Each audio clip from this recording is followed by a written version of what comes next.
ભારતની ઈ-કોમર્સ ઇકોસિસ્ટમમાં ઘણો વિકાસ થયો હોવા છતાં કુલ છૂટક વેચાણ ઇકોસિસ્ટમમાં તેનો હિસ્સો જંગી ભૌતિક વેપાર ઉદ્યોગની સામે હજુ પણ ખૂબ નાનો છે. નાના નગરો અને ગ્રામ્ય વિસ્તારોમાં તો આ હિસ્સો હજુ પણ વધારે ઓછો થઈ જાય છે. ખરેખરમાં અવરોધ તો ઈ-કોમર્સ વેલ્યુ ચેઇનના વર્તમાન પ્લેટફોર્મ કેન્દ્રિત માળખામાં છે, જ્યાં ગ્રાહક અને વિક્રેતા જેના પર લિસ્ટેડ હોય તે ચોક્કસ પ્લેટફોર્મ દ્વારા જ લેવડ દેવડ કરી શકે છે. ચાલો આપણે તેને એક ઉદાહરણથી સમજીએ. ધારો કે ગ્રાહકને કોઈ વસ્તુની જરૂર હોવાથી તેની પસંદગીની એપ પર લોગઓન કરે છે. તે વસ્તુ શોધે છે અને ખરીદી માટે તેને મર્યાદિત વિકલ્પ મળે છે. તેણે વધારે વિકલ્પો માટે એક કરતાં વધારે એપ પર જવું પડે છે અને એપ પર ઘણા બધા અન્ય વિક્રેતાઓ પણ ઉપલબ્ધ નથી અને તેમને અન્ય વિક્રેતાઓ પાસેથી ભાવ, ગુણવત્તા અને ડિલિવરીના વધુ સારા વિકલ્પ મળી શકે તેમ છે, પણ તેમની પાસે તે વિકલ્પોને શોધવાની કોઈ રીત નથી. બીજી બાજુ એક સામાન્ય વિક્રેતા અમુક જ એપમાં નોંધણી કરાવે છે. પછી એવું થાય છે કે ગ્રાહકો આવી જ વસ્તુઓ બીજી કેટલીક એપ પરથી ઓર્ડર આપી દે છે જ્યાં આ વિક્રેતા રજિસ્ટર થયેલા ન હોય. આથી વિક્રેતા મોટી તક ચૂકી જાય છે. તેમજ વિક્રેતા જે એપ પરથી વેચાણ કરતા હોય તેના નિયમો અને શરતો માનવા માટે બંધાયેલા હોય છે.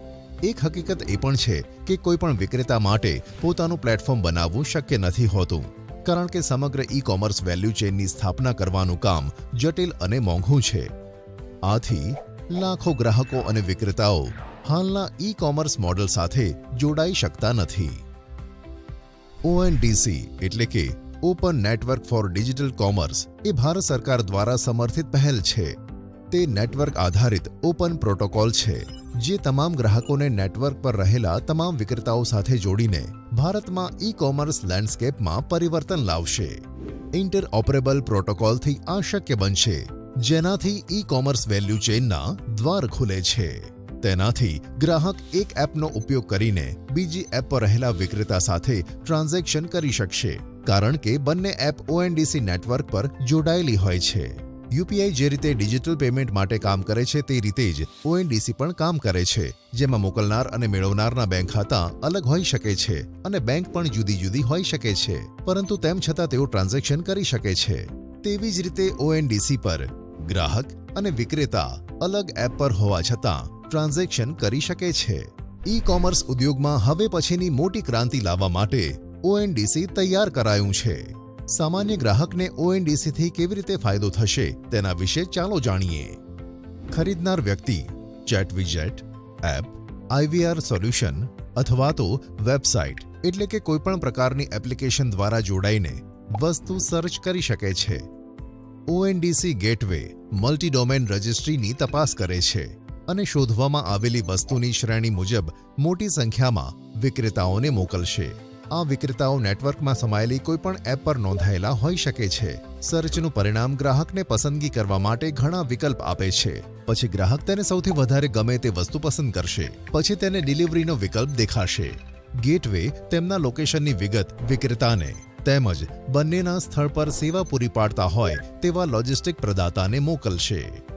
સર્ચના પરિણામો તેમને ડિલિવરીના ઘણા વિકલ્પ બતાવશે. ખરીદનાર તેમાંથી પ્રોડક્ટ ડિલિવરી કરી શકે તેવા વિક્રેતા પસંદ કરી શકે છે અથવા અન્ય કોઈ ડિલિવરી સેવા પ્રદાતાઓ પસંદ કરી શકે છે. તે પોતાના માટે શ્રેષ્ઠ હોય તેવો વિકલ્પ પસંદ કરી શકે છે.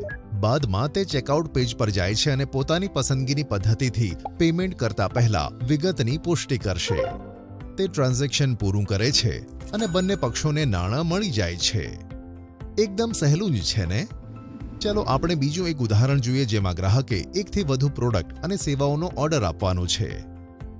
રાજ કામ માટે કેરળ જાય છે અને તેણે કેટલીક suitcase, flight tickets, basic Malayalam ભાષા શીખવાનો કોર્સ ખરીદવાનો છે તેમજ હોમસ્ટે પણ બુક કરવાનું છે. ONDC વિના તેણે ઓછામાં ઓછી 4 અલગ અલગ એપથી તે કરવું પડ્યું હોત. ONDCની મદદથી તે પોતાની પસંદગીની કોઈ પણ એપ પર જઈને એક જ ચેકઆઉટમાં આ બધું બુક કરી શકે છે. હવે આપણે જોઈએ કે વિક્રેતાને ONDC થી કઈ રીતે ફાયદો થશે. ONDCની મદદથી વિક્રેતાને ઓછા ખર્ચે સંપૂર્ણ વેલ્યુ ચેઇનની સુલભતા મળે છે. વિક્રેતાએ કોઈ પણ એપ દ્વારા માત્ર એકવાર જ આ નેટવર્ક પર રજિસ્ટર કરાવવું પડે છે અને પછી તે નેટવર્કમાં રહેલી તમામ એપ્લિકેશન પરથી ગ્રાહકો મળે છે. ઓએનડીસી પર પોતાની પસંદગીના નિયમો અને શરતો પર કામ કરી શકે છે. આ બધાથી વિક્રેતાનો નફો વધે છે. આજની પ્લેટફોર્મ કેન્દ્રિત દુનિયામાં વિક્રેતાનું સ્થાન કોઈ અન્ય લઈ લે તેવું જોખમ રહે છે, જેના કારણે તેઓ ગ્રાહકો સુધીની પહોંચ ગુમાવે છે. બીજી તરફ ઓએનડીસીમાં વિક્રેતાઓનું સ્થાન બીજું કોઈ લઈ લેશે તેવું જોખમ ઘટી જાય છે. વિક્રેતા અન્ય વિક્રેતા એપ પર જઈ શકે છે અને તેમ કરવાથી કોઈપણ ગ્રાહક સુધી પોતાની વિઝિબિલિટી નથી ગુમાવતા. આવા કિસ્સામાં તમામ ગ્રાહકો તમને જોઈ શકે છે. સાથે જ સમગ્ર નેટવર્કમાં વિક્રેતા પોતાની પ્રતિષ્ઠા જાળવી શકે છે. મતલબ કે તમે અન્ય વિક્રેતા એપ દ્વારા જોડાવો તો પણ તમારી પ્રતિષ્ઠા અકબંધ રહે છે. ઓએનડીસીની મદદથી વિક્રેતાઓ વિક્રેતા એપ પરથી વ્યવસાયમાં વધારો કરવા માટે વ્યાપક વૃદ્ધિ વિશ્લેષણ પણ મેળવી શકે છે, જેથી તેઓ પોતાના બિઝનેસ માટે જરૂરી પગલાં લઈ શકાય તેવી માહિતી મેળવી શકે છે. એક ટેકનોલોજી કંપની તરીકે તમે તમારી જાતને ઓએનડીસી પર ટેકનોલોજી પ્રદાતા તરીકે લિસ્ટિંગ કરાવી શકો છો. તેની સાથે તમે તરત જ નેટવર્ક પર ઉપલબ્ધ મોટી સંખ્યામાં રહેલી એપ્લિકેશનો પર સર્ચ થવા માટે લાયક બનશો. ચાલો આપણે તેને ઉદાહરણ દ્વારા સમજીએ. તમે એક ઇમેજ પ્રોસેસિંગ આધારિત કેટલોગ ક્રિએશન ટૂલ બનાવ્યું છે અને તમે તમારા ટેકનોલોજી સોલ્યુશનને ઓએનડીસી પર નોંધણી કરાવો છો. નેટવર્ક પર રહેલ વિક્રેતા એપ તમારી ટેકનોલોજીનો ઉપયોગ તેમના વિક્રેતાઓ માટે કેટલોગ તૈયાર કરવા માટે કરી શકે છે. વિક્રેતાએ તેના માટે માત્ર પ્રોડક્ટની તસવીર પર ક્લિક કરવાની રહેશે અને તે વસ્તુ એકથી વધારે ભાષામાં આપોઆપ ઓળખાઈ જશે. તેઓ તેમાં કિંમતની વિગતો ઉમેરે છે અને તાત્કાલિક કેટલોગ તૈયાર કરવા માટે તેનું પુનરાવર્તન કરે છે.